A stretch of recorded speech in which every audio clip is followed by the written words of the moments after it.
Oh, hello, everyone. Thank you so much for joining us today on another interactive webinar on writing review article, Guide for Beginners. So this is an ongoing series, but this one is organized by Nishtar Alumni of North America, their research council, and also in collaboration of Pakistani Association of Psychiatrists of North America. So we welcome all of you. Thank you for joining. And I think we are really lucky to have a really well-renowned presenter with us who have been mentoring so many of us, including me and many international medical graduates, even graduates from here, Dr. Sadiq Naveed, who is a lead inpatient child and adolescent psychiatrist at Institute of Living Hartford in Connecticut. He is currently president of Nishtar Alumni of North America. He is on board of trustee of Pakistani Association of Psychiatrists of North America. And he has done his MPH. He has written many articles, systematic review, and done a lot of research. And we are really grateful that he was able to spare his time. So I will really encourage you to, so after the presentation, ask the question, and Dr. Naveed will go over, some rules, how he would like to proceed his presentation.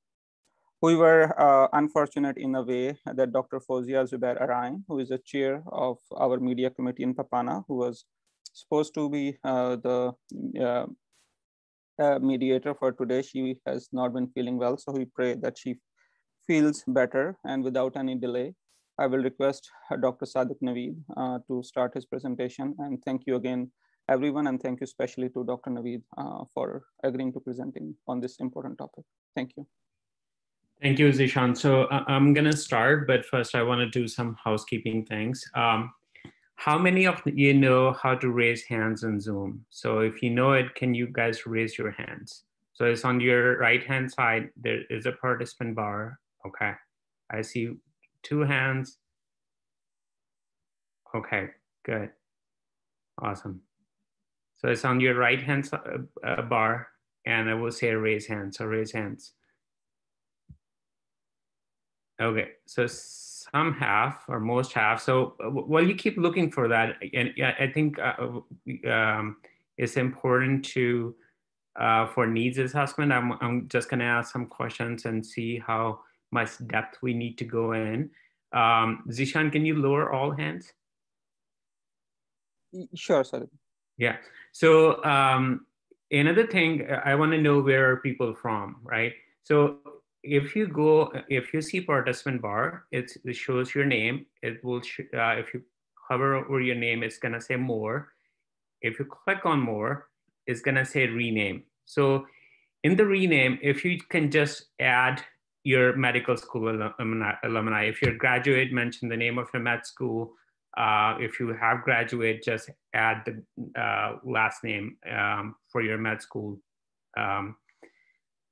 Let's see who can do that. Okay, I can see some people doing that. Good. Okay.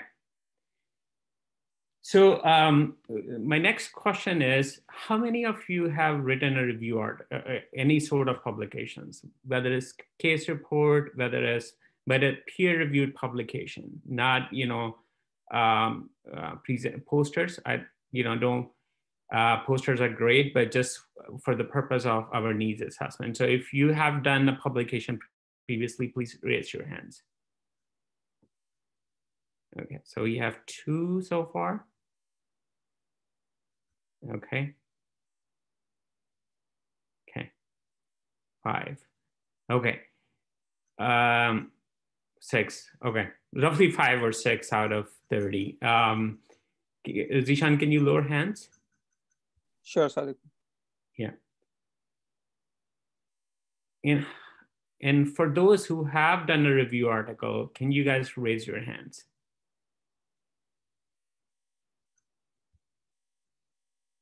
Okay. So I see maybe 2. Zishan is probably busy with the hand. So I know Zishan has done some with me too. So I'm going to count that in. So I think I'm gonna stay in very basic area, and we'll go through the review article, and then I want all of you guys to ask all the questions that you may have. You may have your own fears about doing some of the work, and I think that this is the reason that we are conducting these webinars. And if you feel like something has not been completed here, then inshallah in next webinars we will cover that.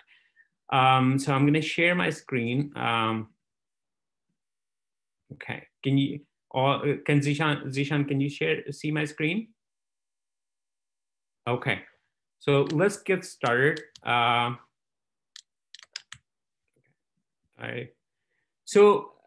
The reason why are we doing these webinars? So I actually looked at, give me 1 second, I need to do something. Okay. So let me see if I can do it again, otherwise I will just play it. Okay. The reason we are doing this review articles, I had a chance to look at this, the reason and what's the status of research in Pakistan. So there was a bibliometric review of PubMed index publications, and that looked at the studies trend until 2017, where they looked at the first authors who belonged to medical colleges from Pakistan. And if you look at it, so this was what they found out. So there were about 12 studies, those were identified, and out of all of those, until 2017, there were only about 100 studies that were done from Pakistan, where first author was from Pakistan. So that is quite, disappointing, but I also recognize the lack of resources in Pakistan. So I think the goal is how can we optimize this number, where some of individual authors have produced this many publications.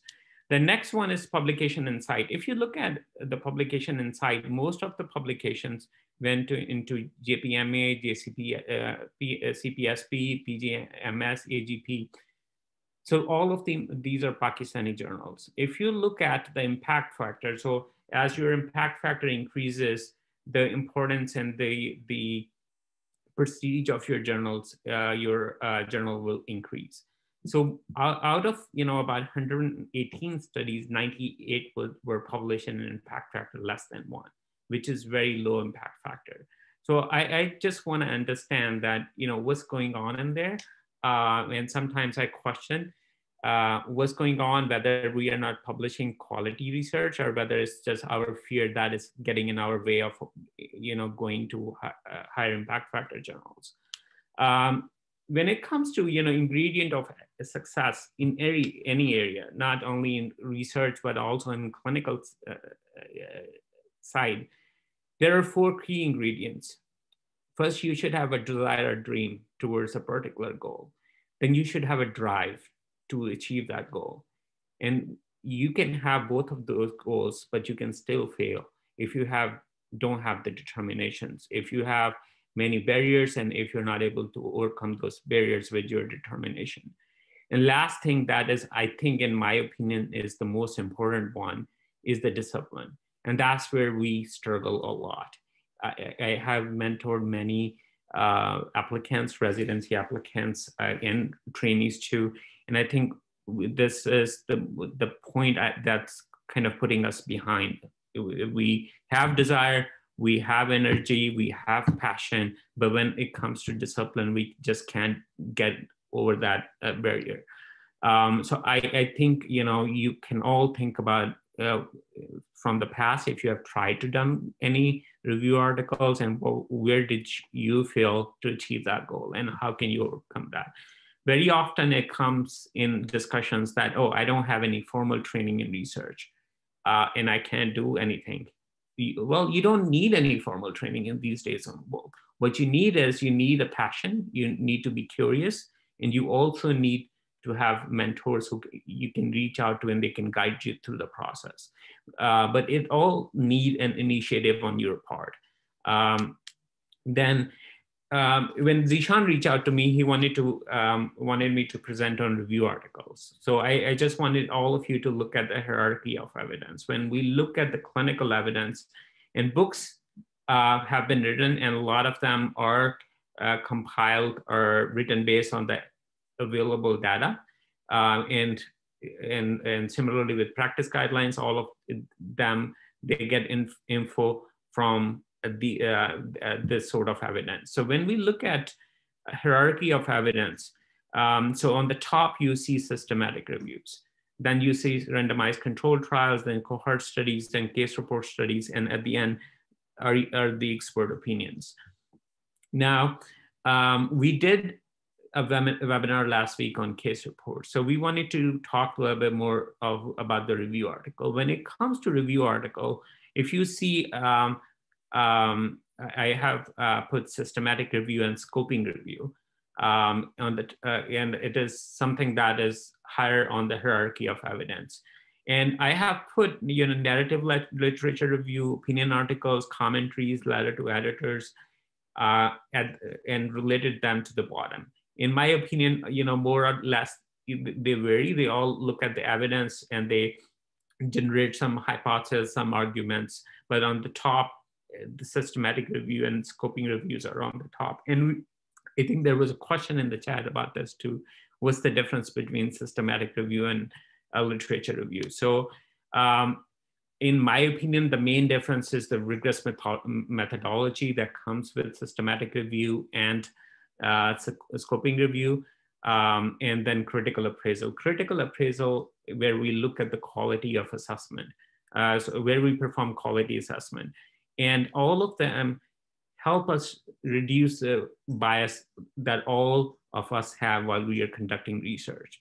So rigorous methodology and critical appraisal are two major differences between systematic review and our narrative literature review.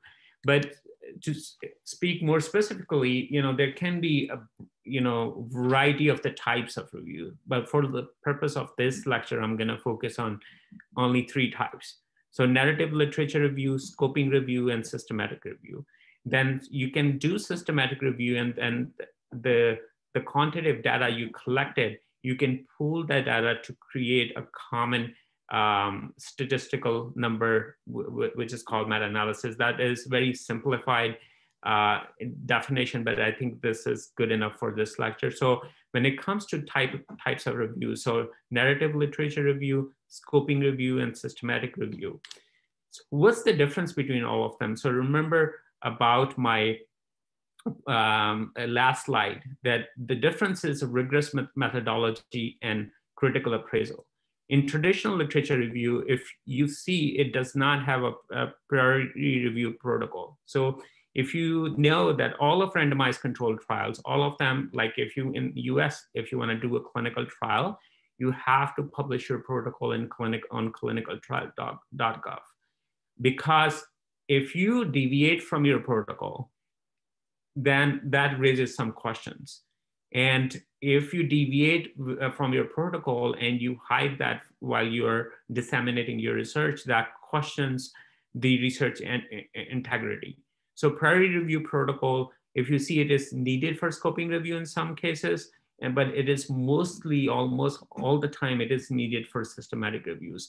And when you try to publish in, in journals, all good journals will ask for a protocol to be published.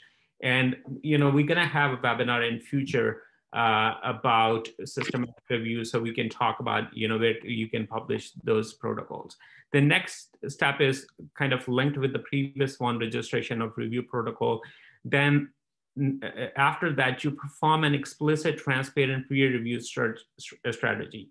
That does not happen in narrative literature review, but it happens in scoping review and it happens in systematic review. Similarly, data extraction forms and the critical appraisal, the risk of bias assessment, which is the quality assessment in simple words, that does not happen in narrative literature review, and it does not happen in scoping review, but if you can do it, it's not mandated in scoping review, but it is definitely needed in systematic reviews. Then the last step is that you synthesize the finding from individual studies and generate kind of a summary analysis or summary number. That does not happen in scoping review and traditional literature review. Another point that is not mentioned here is that your research question is focused on in systematic review. It can be broad in scoping review. It can be very broad in literature review. So so these are some of the differences. So I'm gonna stop sharing my screen for a little bit and see if anyone has any questions so far. No? Should I keep going?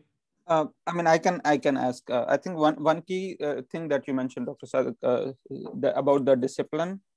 So any thoughts, what you have seen, the student or the trainee, they struggle in disciplining, and any comments or suggestions how, to improve it? Thank you. So I think if we remember Zan's discussion last week, if you want to do something, do it right in the moment. And we kind of, separate clinical life from the scholarly work, but I think both of them go hand in hand. If you look at, especially in US, if you look at in academia and you look at the profile that you need to have, even if you're on clinical track, you need a little bit of research work, right? So one thing we need to make sure is that out of your whole day, there is some time that is for your scholarly work, and you do it consistently. Life can be stressful. You can have issues in life, and you can, forgive scholarly work on those days, but try to maintain a discipline, try to create deadlines for yourself. That's at least worked for me. And that's why what I try to do is always, have deadlines that I need to do by this time, create a to-do list that you need to do on that day. So very simple thing, but I think a lot of it comes from whether you feel like this is something I need to do. If you need to do this, we do it. All, CPS people who are appearing for FCPS, they have a dissertation, right? All of them do that by hook and crook. So I think that it should come from, okay, this is something I got to do, right? And this is part of my training. So I'm gonna go back to my slide. So one thing that I was mentioning here is about, when you're practicing medicine is not only about, treating patients. It's also, let's say if you saw a patient and clinical question came to your mind and you don't know the answer, what you can do is you can go back and look at the literature data available, and you can see if available data provides you answer to your questions, your clinical question. If it does not, then that creates kind of a research questions for you. And I will give some examples of, how we conducted some of them in the past, and how we conducted some review articles in the past based on some of the research questions that came from while working in the clinical area. So these research questions can review existing evidence. They can address potential gaps in the knowledge. They can also highlight new trends. They can, for example, in today's world, a lot of changes are happening with COVID. Treatment modalities are changing because of the COVID. So you can also, use it to look into gaps in evidence and try to get some idea. Also to raise awareness, educate the community, and advocate for certain critical issues. So here I would need someone from the participants. So I'm gonna stop sharing my screen. I want someone to read this. Who is my volunteer? Otherwise, I'm gonna call for people. I can do that. Okay, so it's Amber. That's how you say your name? Yes, sir. Okay, so let's go back. So if you can read what I highlighted. Even emergency and family physicians who encounter the largest variety of symptoms and diagnoses get acclimated to bread and butter encounters: back pain, chest pain, respiratory infections, and the management of common chronic conditions. What keeps my work meaningful is learning about the details of my patients' lives that aren't strictly medical. As states, I'm sorry, I can't pronounce the name. Sorry? Yeah, go ahead. As Faith MD wrote in a classic article nearly 2 decades ago, what does curiosity have to do with the humanistic practice of medicine? I believe that it is curiosity that converts strangers, the objects of analysis, into people we can empathize with. To participate in the feelings and ideas of one's patients, to empathize, one must be curious enough to know the patients, their characters, cultures, spiritual and physical responses, hopes, past, and social surroundings. Truly curious people go beyond science into art, history, literature, and language as part of the practice of medicine. So, thank you, Amber. So I think the most important point here is, even when you are doing clinical practice, when you are doing research, the most important thing that will make you different from your colleagues is how curious you are about your patients. How curious are you about a particular interest area of yours? You will stop growing when you stop being curious, right? And this is what we do all the time. This is why we have publications coming in. We review the existing literature. We see if anything else is coming into the clinical field that can help us serve our patient population better. When you look at this, thinking order, and I think, what we do is, and that's, I would say, the glut in our system. We try to remember things, and that's lower order thinking. And I'm not just talking about in context of Pakistan, but mostly countries that are struggling. So you just try to remember and recall and reproduce when you need them. People who are better, they understand the info. They try to kind of try to understand the idea or concept, and then they try to explain it. And someone said that the understanding an idea means, if like, let's say if there is a clinical topic for me, understanding means if you can really explain it to a sixth grader. That's how it should be. And then you can apply that knowledge. That's what we do in our clinical practice. We apply our knowledge, and then we analyze based on the history that tells our patient. High order thinking is where you evaluate the existing knowledge. You create new hypotheses.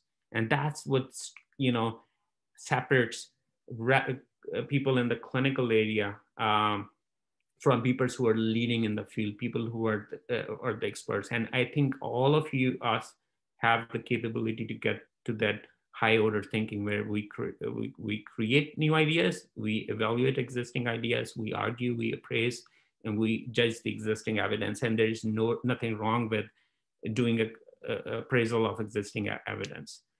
So, for example, how many of you guys saw this tweet on, I think it was a tweet or Facebook post on Punjab Police Facebook page? Yeah, I did. Yeah, I did. It was pretty messy. It was honestly disappointing. I was like, have these guys gone bonkers or something? And then they wrote, and they literally wrote #awareness of all the trends they could find. They went for #awareness. Yeah. So definitely, I think the point I'm here to make is two things. This is something a lot of people wrote, disappointing comments, that they are frustrated about this sort of messaging about suicide. So what do you do next? Do you leave it there by putting a Facebook comment? You can leave it there. That's okay if you are satisfied about that, but you can do more about this. So what we did, and this is not recently, this is something that we did a couple of years back, where this is what we wrote, like suicide and its legal implication in Pakistan and literature review. So we published that. Then another friend of mine, Hassan Majid, published something similar, decriminalization of suicide in Pakistan, treatment, not punishment. After that tweet came in, Dr. Ali Madi Hashmi, who is a professor of psychiatry at King Edward Medical University, he wrote an editorial in Dawn, suicide prevention, and he does mention about this tweet from Punjab Police. So what we can do is, and this is where opinions comes, commentaries come, and advocacy come for your patients. You can write about all of these things. I wrote in a newspaper about, I think there was Supreme Court judgment about a patient with schizophrenia who was sentenced to death. And that judgment by itself tells us our lack of understanding of mental health. So I wrote about that. So you can write about this, these our societal issues that is something that interests you. Similarly, you know, when I was talking about being curious in clinical medicine, Zishan knows this. All the time we hear if CBD or cannabidiol works for mental health issues. So we worked on this topic and we wrote a review article.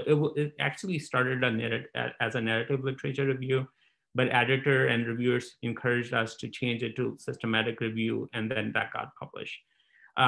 So if you look at the L-metric score, it has 110 L-metric score. This is kind of in 90th percentile, you know, since it has been published and reviewed and, you know, commented on. So this is an example. The third example that we did in COVID words is, and I was honored to have Dr. Nazir Shamran as a co-author, we looked at the psychological burden of quarantine in child and adolescent population. It's a rapid systematic review, so there are slight variation in systematic in methodology. So we wrote that article up, and so there are various views where you can use clinical opportunities, advocacy opportunities to write up. What are steps of writing a review article? I think there are 4 steps, and this is something I borrowed from another presentation. So planning, reading, and research, drafting and analyzing, and revising and revising.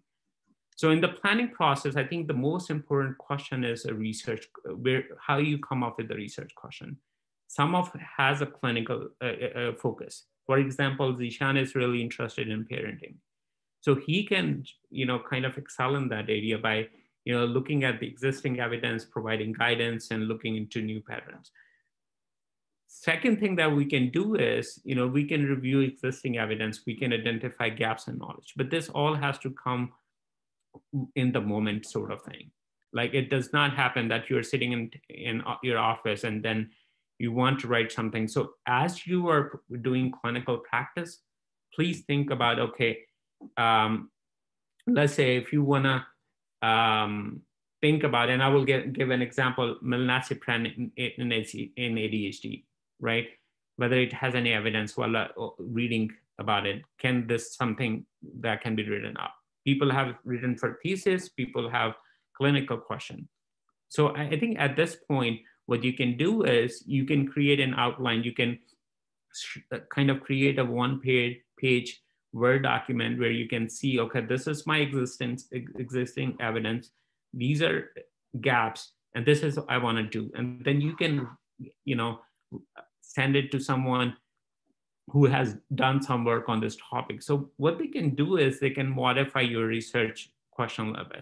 They can tell you, for example, if you will ask me, like, sorry, my actually key is not working properly. So let's say if you ask me treatment of ADHD and I want to write on this, I will tell you there are books written on this. Then you can ask me, okay, I want to write about non-stimulant treatment of ADHD. I want to write about atomoxetine. Even there are book chapters on atomoxetine. Now, how many of you know atomoxetine besides Zishan? I'm going to share my screen. Okay, so 2 people raise your hands. So Sadi, can you tell me what's atomoxetine?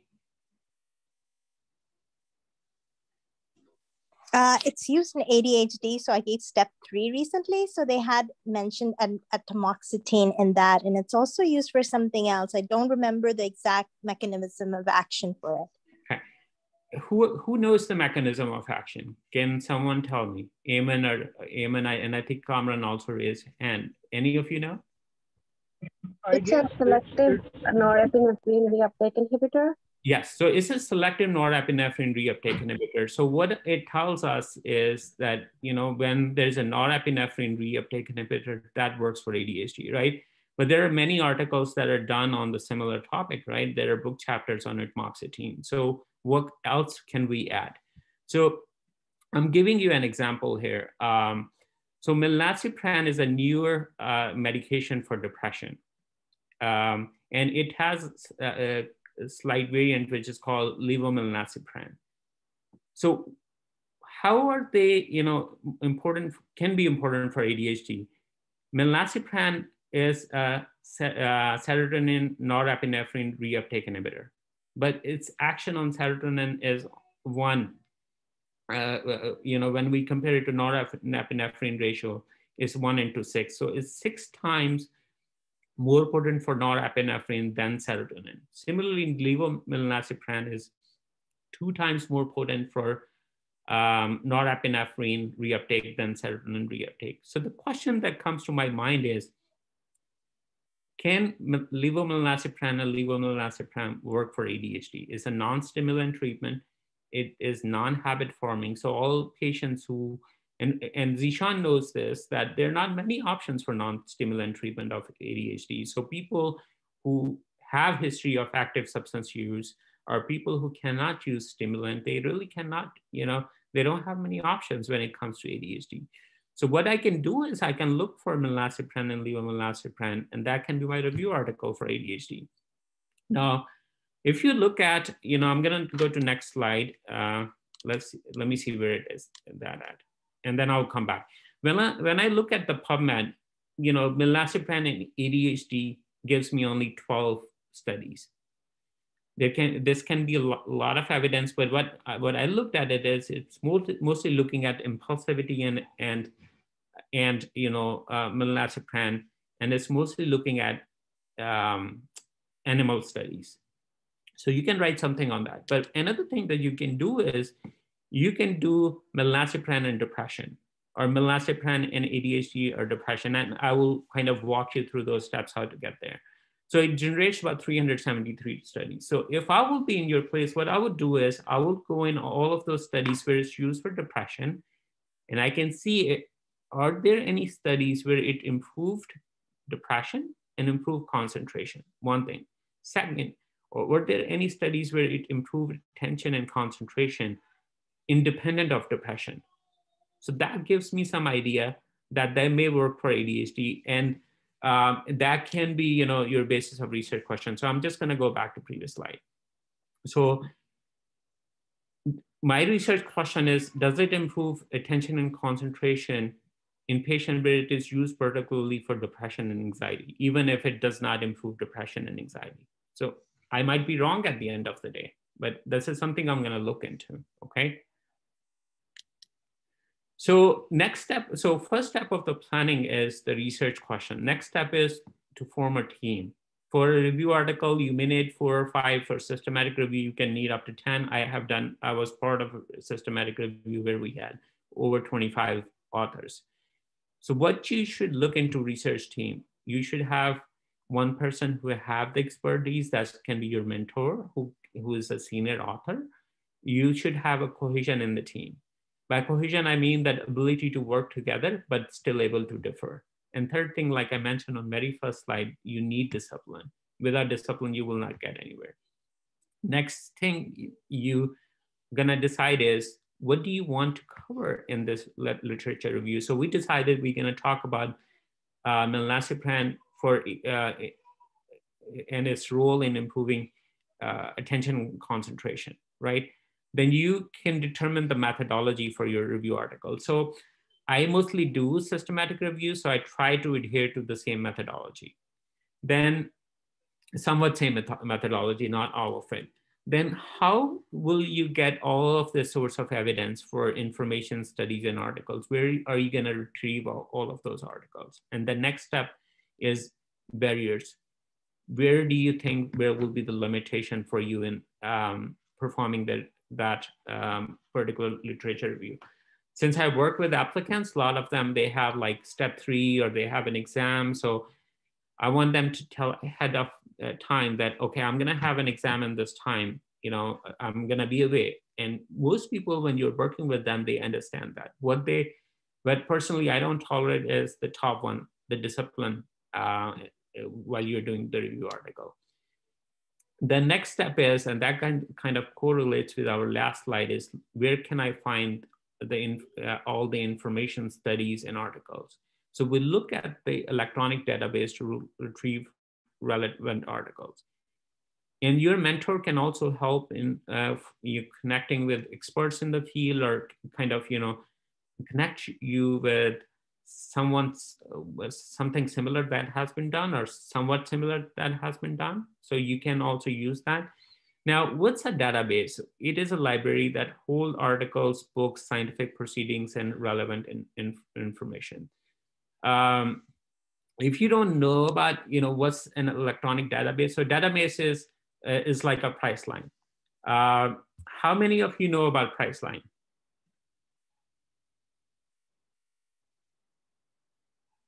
Can you raise your hand? Okay, so 2. So Priceline is a website. Like for hotel line is hotel.com, flights.com. So what does Priceline does is Priceline carries the flight info for all the flights that are gonna board for your destination, right?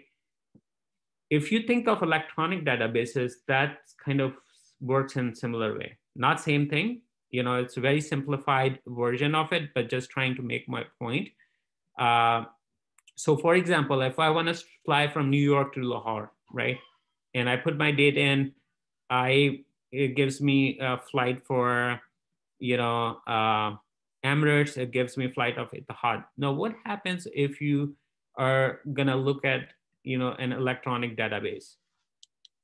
So there are different electronic databases like Cochrane, Embase, PubMed, Scopus, Web of Science, and all of what I listed. Some of them are subject specific. For example, PsycInfo is something that is psychiatry related. CINHL which is mostly nurses and allied health sciences. ERIC is something that publishes, relevant to educational area. From my personal experience, some of you might be thinking of, okay, if I want to do something in psych, I just maybe look at PsycInfo. But for me, I think PubMed is the most comprehensive one. PubMed, Scopus, and Web of Science, and Embase too. So if you want to pick 2 or 3, pick 2 or 3 out of 10. Cochrane libraries and also extensive resource where you can look at. So when I went to PubMed, so I put milnacipran in ADHD, and we can do it right now in a little bit. So it gives me 12 results, right? And when I do milnacipran in ADHD or depression, so a little bit change in search terms gives me more results. So I have, can you guys see my screen? Zishan? Yes, we can. Okay, so let's Yes. see. I put in here SSRI and depression. Okay, I'm just giving an example. So it's gonna give me all the journal articles by journals that are indexed in PubMed. Does that make sense? So it also tells me from 1963 to 2021, this many articles published. You can also look for clinical trials only. So that comes down to 4,700. You can also look for. You can't see the screen. We are seeing the slide, but not the screen. Okay, let me change that then, sorry. Okay, can you see it now? Yes. Okay, so what I did was I did SSRI and depression.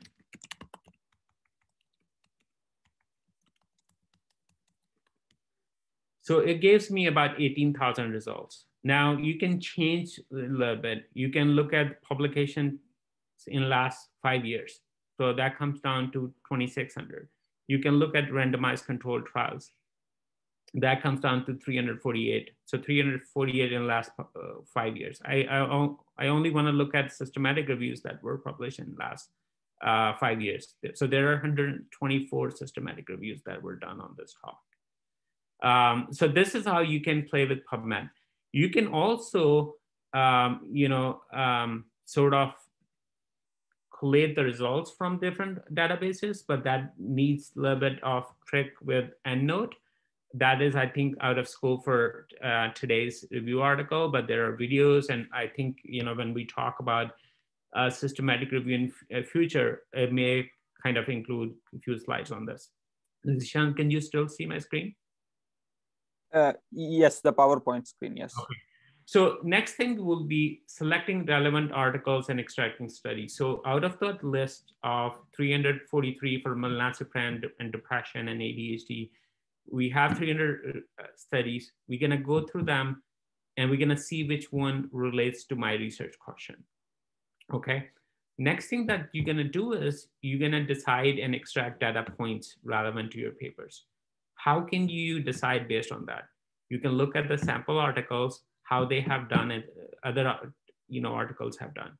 You can also look at the similar articles and see, get an idea of how did they do it. You can also look at that, think about data points that are relevant to your questions, and I will give an example of that in a little bit. And these data points that you extract, that can become a source of your table. But when you're making a table in the study, always list studies in chronological order. And it is really important to cross-check, double-check, triple-check kind of your work for accuracy, because it can be really disturbing when someone else will correct you. And try to use your team to best of your advantage. You can divide the work up among your team members. So this is, for an example of data extraction sheet. I'm a huge fan of Google Drive. I use it all the time. So this is a Google Excel sheet where everyone can see it. So like we collected for study title, authors, country of study, background, setting of data. That was relevant to that study, right? The next, and here, if you look at the last bullet point, so possible data points for milnacipran efficacy in ADHD are improvement in attention and concentration in depressive patients with, in patients with depression with milnacipran.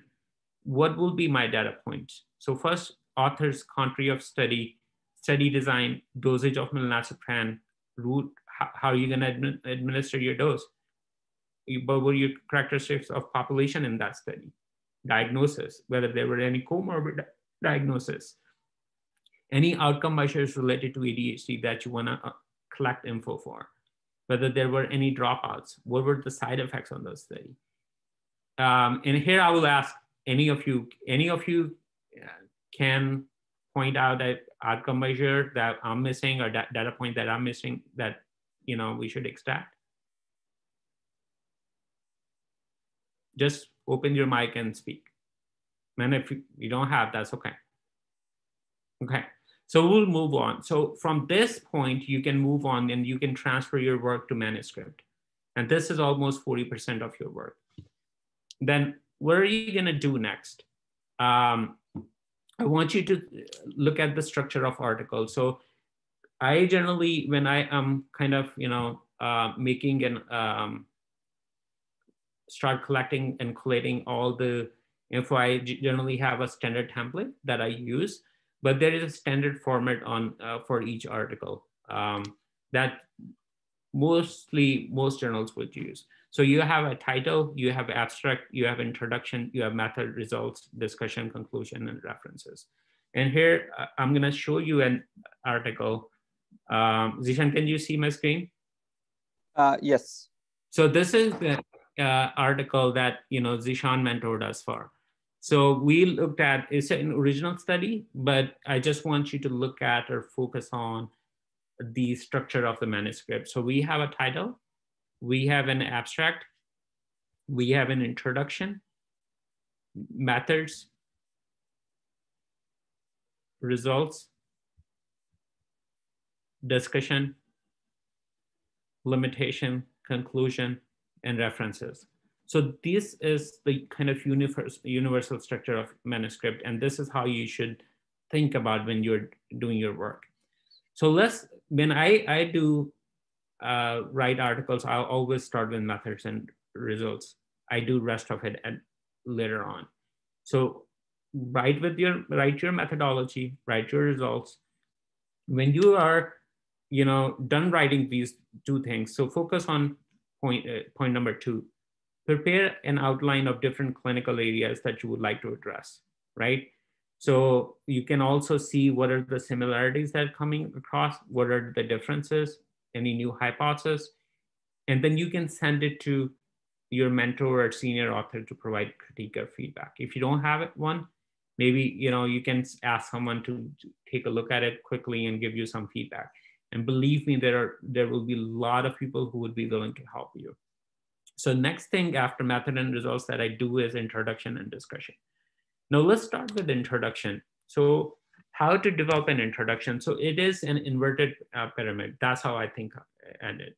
So I start with a very broad base, and then you go narrow at the base, and you kind of bring it from broad to specific to your hypothesis and question. From the top, what's known, and then what's unknown, and the third one is how does it relate to your clinical hypothesis. So your introduction is also your problem statement. So at the identification, on the top is identification of problem domain, critical discussion of what has been done, identification of knowledge gaps, and objectives. Now, can any of you, so our review article was focused on milnacipran and its efficacy in the treatment of ADHD. And there is nothing wrong about saying wrong things, okay? That's how we learn. Can someone tell me in introduction, how will you structure introduction? So on the top here is your problem. Second thing is what is known. Third thing is what are the gaps in the knowledge. Last thing is what is your hypothesis? Can someone tell me how would they structure their introduction? No judgments, anyone can speak.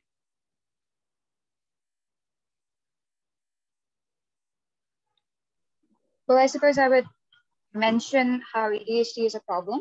Then I'll go into what we know about what causes ADHD.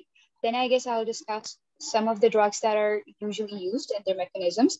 And I guess I'll talk about the drugs that we want to talk about, and I'll talk about their mechanisms and how we think, it's useful for our specific disorder here.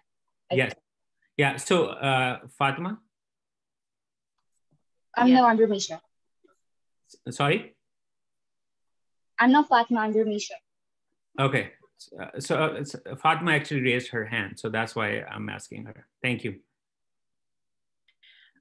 What I think is you would introduce why ADHD, what ADHD is and the drugs that are commonly used and why we're specifically researching this drug. And we'll point out why it's relevant and what our research would benefit. Who would be benefiting from this research and what is the purpose of the research? Why would somebody read the research paper? I think that should be mentioned in the introduction. Yeah, great, thank you. Kamran? Yes, sir. First of all, I would define what is ADHD and what formal practices have been there to treat ADHD and what mechanisms are over there. And I would relate that mechanisms with the available other medicines. And I would hypothesize if there is same mechanism. So could we treat ADHD with these kind of medicines? And then I will carry on the discussion further in next sections of that. Yeah, so I think all of you guys have raised very important points. So here's how I would structure it. If it is going to a journal, and if it's like a psychiatry journal, all of them know what's ADHD or what are the symptoms. So you have to keep it focused. You are probably somewhat preaching to the choir, right? So what I would do is I will, start with ADHD, burden of the illness, what impairment does it has, kind of couple of lines about, the treatment options that are available, the role of non-stimulants, where that can be used, and how there are limited options. Then I will move into milnacipran or levomilnacipran. I will talk a little bit that it is, used for depression, what's the mechanism of action, how does it work, is the norepinephrine, it has, is a potent norepinephrinergic agent while it has serotonin reuptake too, how it can be helpful for ADHD, and this is something I'm going to look at. So something similar, in this way. So I think all of you guys got the idea that what we are trying to do. So let's go back to our share screen. So on the top, you have identification of problem domain, and then critical discussion of what has been done, identification of knowledge gap, objective. So you can stay in these with this pyramid, but you can change a little bit. So how to develop discussion then? So what you do is in the first paragraph, you summarize the key findings. So you have created methods and results. You have looked at, okay, these are my key findings that are coming across. So you summarize the findings. So a paragraph that should be a summary of your results, but it should not repeat the results, right? So this can be difficult, so what I would do is I would write, whatever I know, and then I will try to summarize and concise that info. So वो कहते हैं ना दरिया को कूजे में बंद करना, तो आपको you have to do that. The next thing is use synthesized knowledge of immediate areas, key arguments, concepts, and then you compare and critique. So how does it do the different studies relate? What is new? What is different? What is controversial? What needs to be tested more? What evidence is lacking, inconclusive, contradictory, or limited? And what research design or methods seems unsatisfactory? So you can say to something of that extent that there are like 5 studies done, and these are some of the quality issues in those studies. But while you're doing that, you just be humble about how you say it. You don't have to come across, even if someone has done a really big mistake, there are ways to say and bring your clinical points. So that's how you will, develop your discussion. So I'm gonna go back to, let's see. So we have completed these 4 sections. So I'm gonna come back to this article with Zishan. Can you guys see my screen? Yes. The article? Yes. Okay. So in discussion, we in the first paragraph, we talk about, sort of summary of our results. So if you see in the results, we have numbers, right? We have tables, different numbers, but the summary of the table is really sort of, if I read this first paragraph, I should be able to know what are the results of your study. Then you see, what I do is I pick different, focus areas. So what you do is you pick a focus area, you compare it with existing info, you kind of see what's the difference, and then you try to explain that. And then you can also kind of point, indication for future results. And that's what you do throughout your discussion. So first line. So for example, I'm reading this one. Almost 20% of respondents in our study sample had experienced seclusion and physical restraint associated with longer length of stay. So that's how we opened up this paragraph. Then we say that our studies are consistent with a nationwide case control study, which concluded the longer stay of hospital in an adolescent inpatient unit was associated with increased hours of restraint. And then we kind of explained the kind of, mechanism, hypothesis, concept more. Then you can also critique, you can also say that there are these studies that are contradictory to our hypothesis. And here can be the reasons. And then you close that paragraph. So open with the topic, summarize, critique, compare, critique, close the topic. In between, explain the possible mechanism. The last one is here it is also limitations. So this is not the limitation of the studies that you extracted results from. This is the limitation of your review article. What could you have done better? So if I'm gonna read it from here.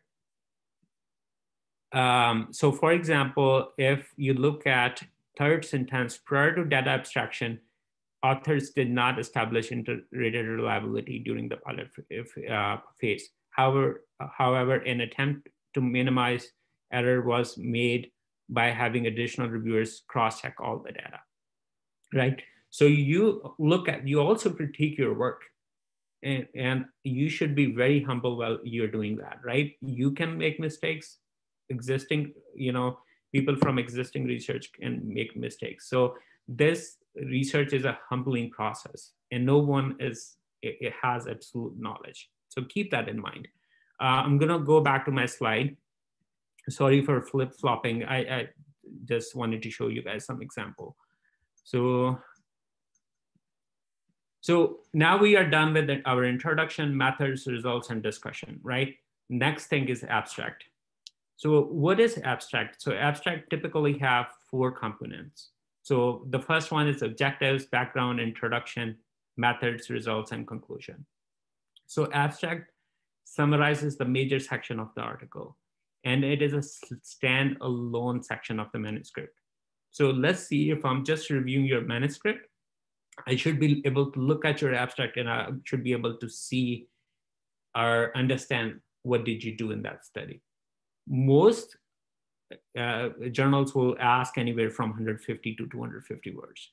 So each word is important, right? And this is, so again, so then, so the same thing that I mentioned, that it should be able to answer the research question. Okay, so I'm having problem with my key again. So I'm gonna go back to,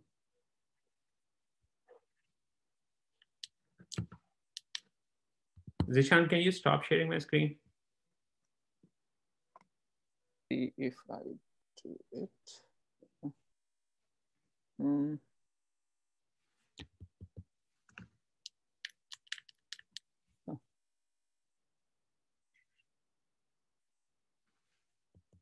How about now? Yeah, I stopped sharing your screen. Okay, so let me go back to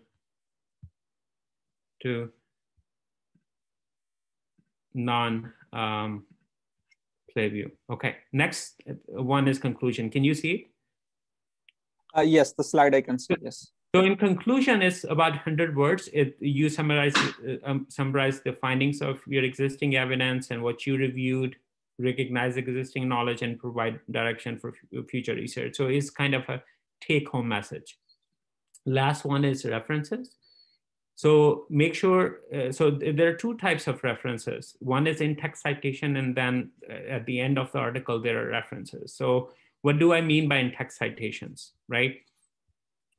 So this is an in-text citation. If you look at this, this is an in-text citation. This is an in-text citation. So citation that is appearing in the text, that's in-text citation. And all journals will tell you in what format they want references to be, and you have to follow that. Then at the end is the references. So, and there are different referencing management software that you can use. Like EndNote is there, Mendeley is there, and there are others too. Some points to remember: use conversational but grammatically correct language. You can have amazing and really thoughtful research question, but you can mess up your paper if you don't do justice with your paper by reviewing it, by looking at the language, by looking at the flow of the paper. So be very careful about this part. And like I said multiple times, be humble, acknowledge the efforts of others, even when you disagree or differ. And then paraphrase, let's say if I'm looking at another study, an article, and I want to use something what they use to kind of, make my point, then paraphrase and use appropriate, proper in-text citation to document the source, and then maintains accurate records of those references and citations. I generally don't use quotations. If you use quotation, then there's a way to cite that. You use quotations sparingly and effectively. And the most important thing is, and I think that's the take-home message, publication is a byproduct of what you do, but the focus should be on spreading scientific knowledge and serving science. So, I work with residency applicants and some residents and trainees. So I think you're gonna get publication in any way. So how can you improve the work? You can, guide the science, and so people can and patients can benefit. And last thing is, and I highlighted in red, and I think this is the only thing, or probably second thing is that is red. Never, ever, ever copy paste. Plagiarism is considered academic fraud. So never ever do that. Final checks. So we talked about everything. Title should reflect the content of your article. Ensure that your content has a smooth review. Review, proofread as much as possible. Absolutely no grammatical spelling mistakes and formatting errors. You can use, you don't have to write Shakespeare to write a review article. You can, use simple conversational language, but try to, use, give more time to avoid any spelling mistakes. Grammarly is available. There are other, tools that are available, but I think there's no replacement for human eye. So while you use Grammarly, and that's fine with that, but also use your human eye to do that. And last is, rejection is not a failure, but opportunity to use feedback to improve your work. You stop growing when you stop taking feedback in. So if you got a rejection, if you got a very strict reviewer, don't get disappointed. Don't feel defeated or failure. Use that feedback and see how can you improve your article. With this, we will end my presentation. These are acknowledgements. I'm happy to answer any questions, but one thing is, I don't want to answer questions that are in the chat. So ask me questions, open your mic up. I want to have a human interaction here.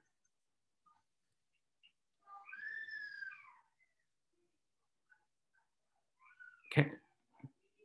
Anyone with questions? Sorry, I have a 10-month-old, so you're gonna hear some background noise. So Sundas asked, does Google Scholar comes in e-databases? Yes. I have a question. Yes. How do we get the access to libraries, like to research all the data? Yeah, so I think that's a limitation, that comes across while we are working in lower middle income countries. PubMed is available to all of us. Similarly, I think you can also probably PsycInfo, Google Scholar is available to all of us. If you, and once you retrieve all those articles, you can also, a lot of those articles are also on ResearchGate, on academia. So if you retrieve some articles from Google Scholar or PubMed, you can try to request from ResearchGate or academia. There are some other, tools that you can use. And since we are on an official platform, I don't want to say it, but what I would do is I will post that on my Facebook. So use that, it is free. It has almost all the articles that you would need. Thank you. Assalamualaikum everyone. Assalamualaikum Sadiq. I have some questions. Walaikum salam. Go ahead. So here's the thing with newbies. It's very easy for us to compare our first article and that process with what you guys have, achieved after 20, 30 articles. So how long did it take you to write your first article and what was it like? So I think three things that, in my opinion, are, I may add one more there. I think first is, you need to remember that you're not going to be able to publish your first article in New England Journal of Medicine or JAMA. So, and I have not published in New England Journal of Medicine and JAMA. I have 80 publications so far.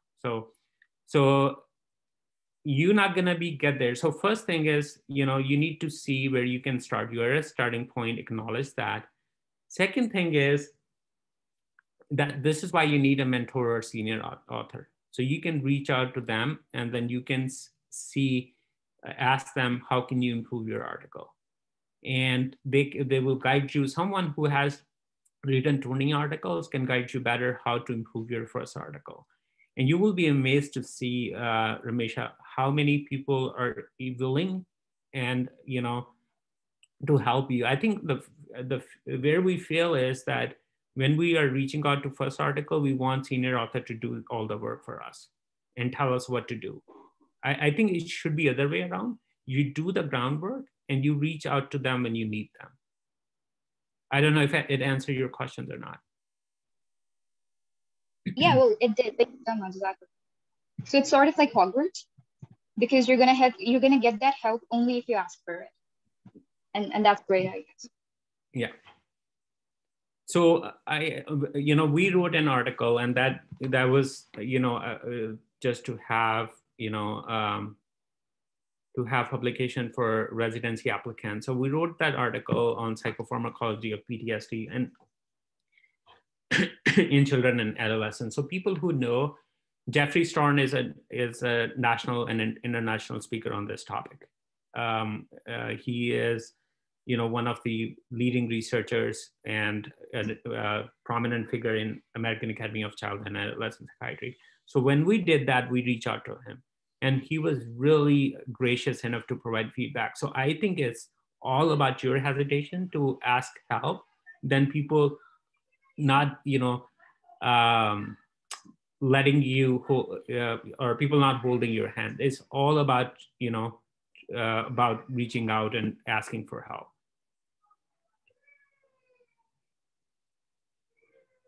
Okay.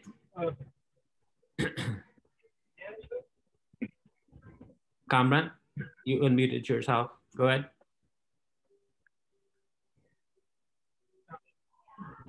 So will you be available on email in the future? We may take help in your guidance and mentorship further. So Kamran, can you write your questions because your voice is breaking? Does anyone else has questions? Or I'm gonna start calling people now. I have one more question. Yes. For a very beginner, what are the basic softwares or skills that we need to have to start the research process, like Excel or EndNote, and what are the resources we can use to attain those skills? So when you come to, when you talk about resources, what do you mean by resources? Like, are there any courses or YouTube videos that we should watch and go through so that we understand what are the basic, like Excel and EndNote, these are the things, and how should we, be able to work on these? Sure. So I think, there are tons of YouTube videos. There are a lot of courses on Coursera that are available. I don't think it's about lack of resources. It's about, having the desire, having the drive, determination, and discipline to do that.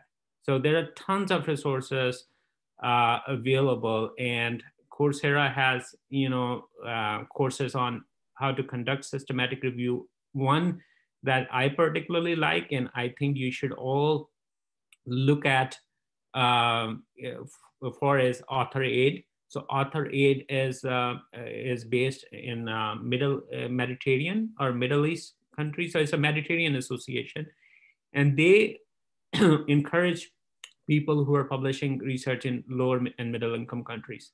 They have a writing course, how to write, do the scientific writing. So do attend that course. It happens twice a year. I think it's the top-notch course that you can take, and it's free. I like everything that is free. And for the skill set, I think, when we came into the med school, we have very,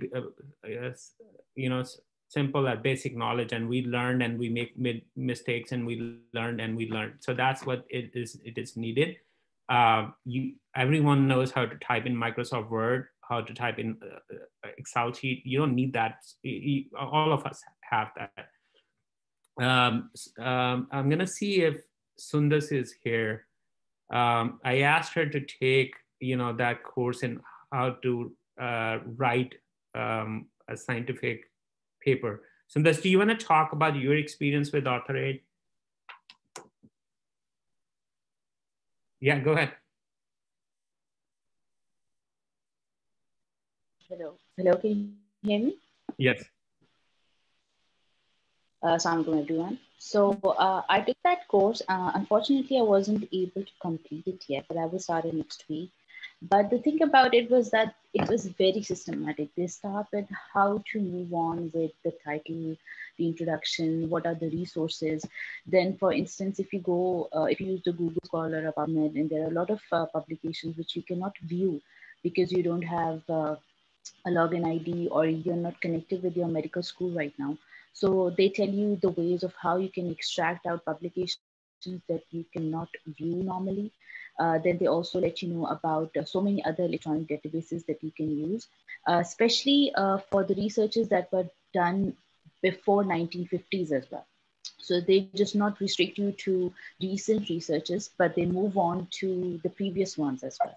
And slowly and gradually, they move on and tell you how to do everything step by step. And then there is a test in the end, and then they mark your test as well. So this is how it goes, and it's completely free. Like you can do it free of charge. So Sundas, I think Sadia posted the link for that. So if you can post the link for that course, that would be really helpful. I think it's ongoing. I don't know if you can take it this year or not, but there's always a next time. Kamran was okay. I'll post it in the chat here. Yeah, that would be great. Thank you. Then Kamran asked a question: can we use only PubMed rather than going for multiple platforms to search? Will it affect the quality or something? Exactly. So if you are only relying on PubMed, you miss a lot of good articles that might be on other platforms or electronic databases, right? So this is why when you do a systematic review, you are required to extract articles from at least 2 electronic databases. Manual search of articles is also something that is preferred. So I think when people do it, if you look at people who do really good evidence-based reviews, they can include anywhere from 6 to 10 electronic databases. That's for systematic review. But we are only here talking about review articles. So do as much as you can do for review article. Then Nabihad, you have a question? Yes, Assalamu alaikum, everybody. Thank you, Dr. Sadiq, for a very insightful session. I really enjoyed the discussion and understanding clearly about how to write abstracts and how it's broken down. I had a question regarding gray literature.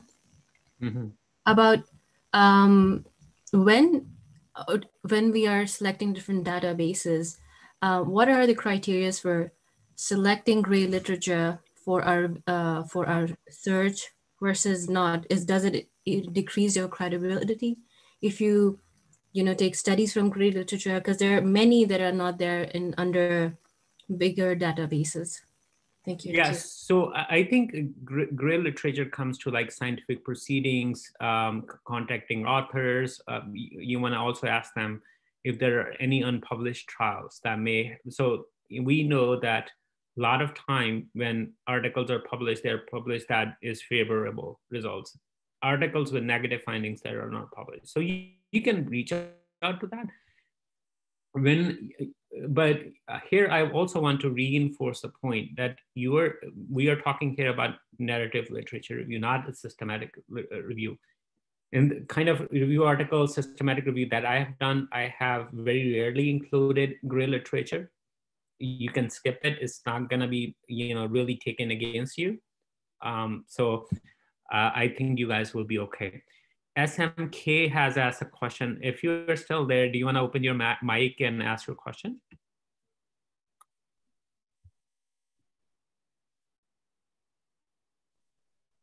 Okay. If not, then I can answer that question about, I think his question was, do you care about letter count at all? Is there a ballpark letter count that you keep in mind? So I think I'm going to talk about what's the uniform requirement. So your narrative literature review or your review articles can go from anywhere from 300 to 3,000 to 8,000 words. And it would vary from journal to journal. So I try to stay under 4,000 because it's a safe number. I have not written anything that is like 8,000, 5,000, or 6,000. I think most I have written is probably around 3,500 words. For abstract, like I mentioned previously, 150 to 250 words is kind of requirement that is put up by most journals. Here I'm talking about the word count, not the character count. So when it comes to journals, they don't care about the character count, they care about the word count. What I generally do is, and I also encourage people to do it, is when you are trying to write an article and you start up, you can probably write a paragraph and you can see what info you think should be mentioned in that paragraph, right? And then try to see how can you kind of squeeze it together and make it like a concise. So each word should mean something. So even if you're using only, it should mean something. Fewer should mean something, unique should mean something, right? So you cannot just add words to kind of increase your word count, if that makes sense. Okay, any more questions?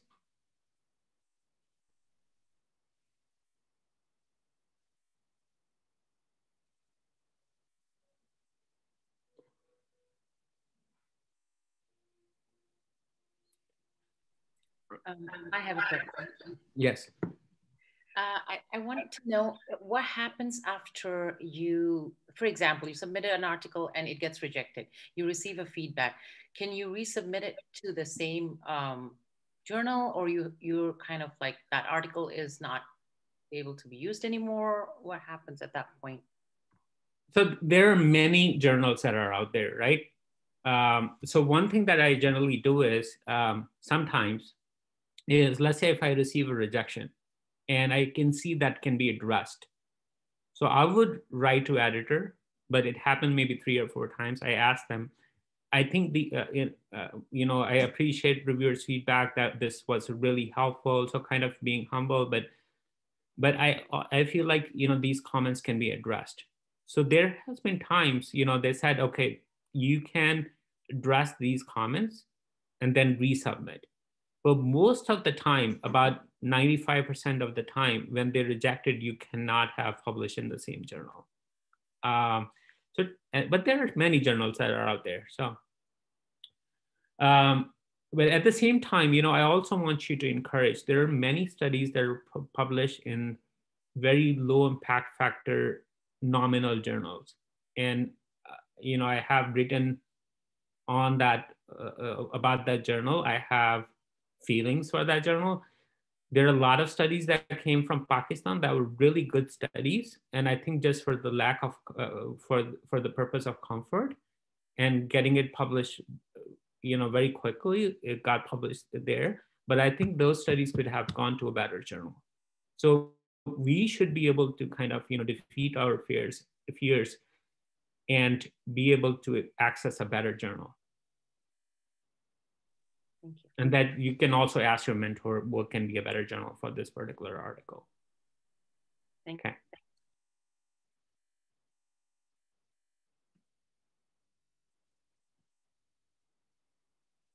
Okay. Vidya, do you want to ask your question?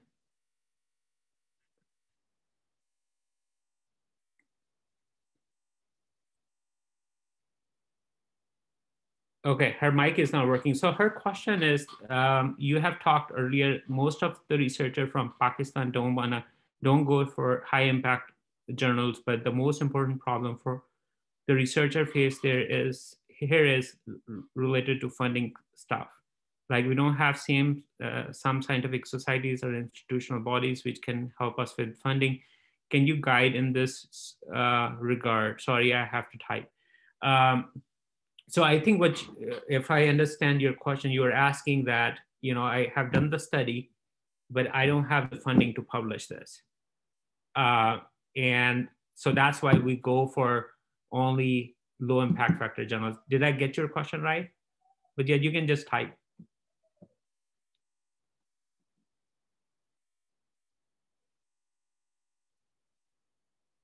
Okay, so there are only few PubMed index journals in Pakistan. So Journal of Postgraduate Medical Institute, JPMA, Pakistan Journal of Medical Sciences, Annals of King Edward Medical College, all of them have article processing charges. They are not a lot, but they are there. When it comes to the journals, and I think I will request Ishan, I think he's also rounding, so he got distracted, that there are many journals who are subscription journals where you don't have to pay any article processing charges. So there are subscription journals where you don't have to pay a single penny. Then there are journals that are hybrid journals where you can pay article processing fee to have it open access where everyone can see it, but you can also choose to, publish it without paying any fee. That would mean that only people who have subscription for the journal would be able to see that. And then at the last end of the spectrum, there are like open access journals where you have to pay the fee. But if you are from lower income country, you can write to, so let's say if I'm a resident, if I'm a student and I have written something up and I wanted to go to that journal, I can just write up to the editor that I'm a student, I don't have any funding source, I don't have any earning source. Can you waive off my article processing charges? And in in higher percentage of instances, they do waive off those article processing charges. So I don't think it is about the funding. I think it's about exploring a little bit more and, kind of stretching yourself behind your comfort zone. Does this answer your question? Or I was just rambling? Okay. Any other questions?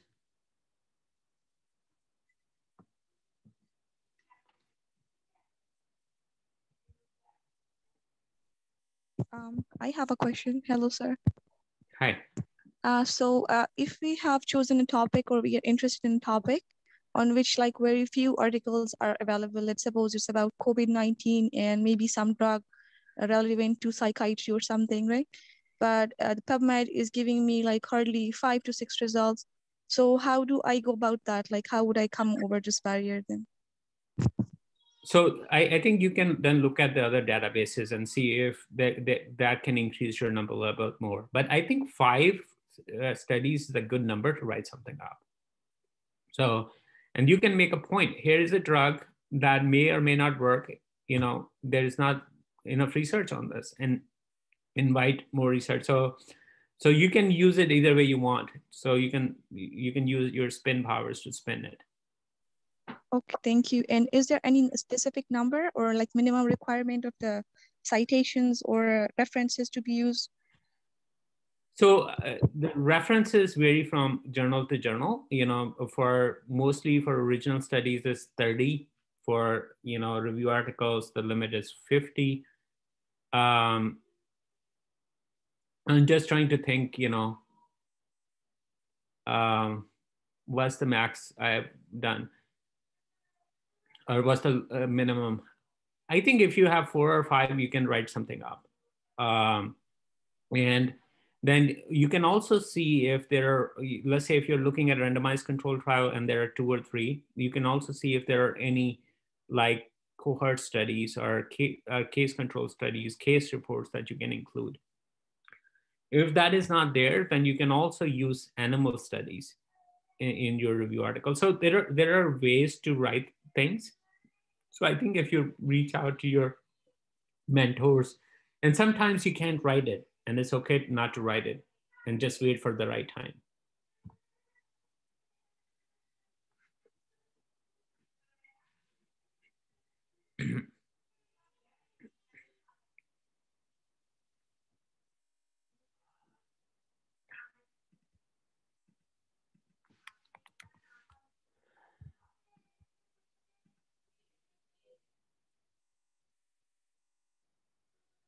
yes, if you're referencing a study or citing it, you have to paraphrase that sentence. You cannot copy paste unless you are using a quotation.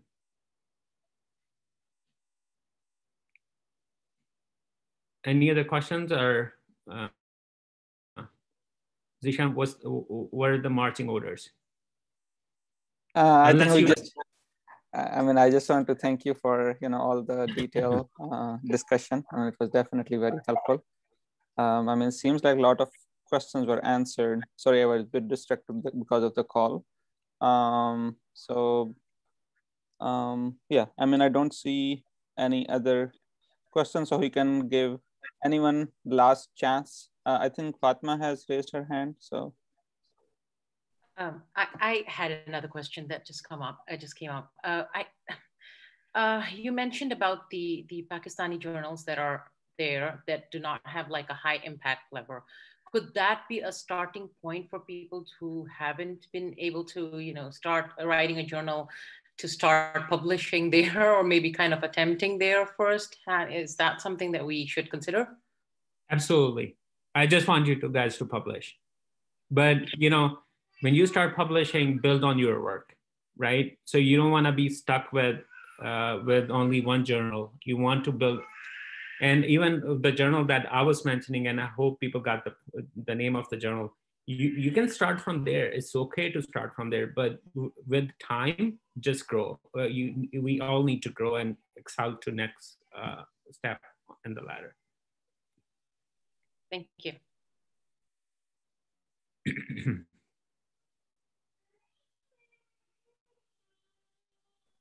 Okay, so thank you again, everyone, for participating, and thank you so much, Dr. Naveed, for your time, generous time.